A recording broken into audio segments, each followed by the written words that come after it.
មានរឿងស្អីទៅអូយខ្ញុំចង់ប្រាប់រឿងមួយ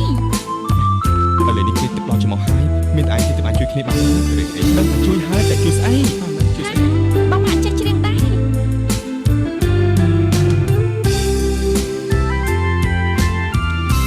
ស្ដាប់បទភ្លេងសំឡេងទាំងហោ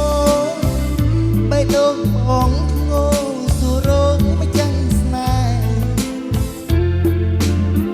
ចាប់ដងងងរោគក្នុងស្រែបងមិនដូរទេ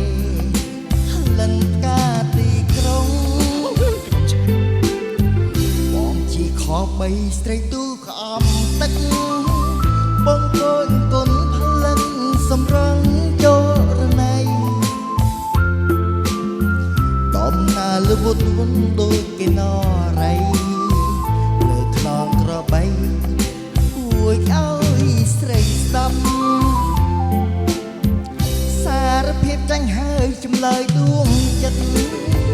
បងលួចស្នេហ៍ស្និទ្ធមកស្រែភក្តីចិត្តអ្នកស្រែដូចគ្នាសំជួបនីស័យបងជូនក្របីចងដៃដល់អូនបងជីងក្របីស្រមៃថងណមអូនថាបានខើបស្ងួនមាត់បឹងស្នេហាផ្កាព្រៃវាស្រូវជួយធ្វើមេបាបងស្រុកក្លិនកាបងស្រែបរិសុទ្ធ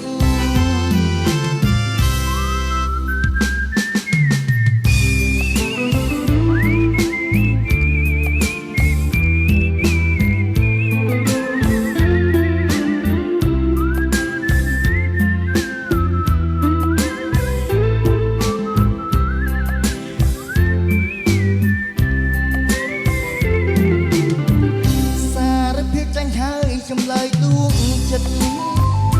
បងលឺស្នេហ៍ស្និទ្ធបងស្រែភក្តីចាំអ្នកស្រែដូចគ្នាសំជាប់នីស័យ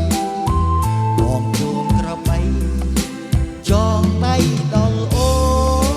នបងជីងក្របីស្រមៃថ្នមអូនថាបានថើបស្ងួនមាត់បឹង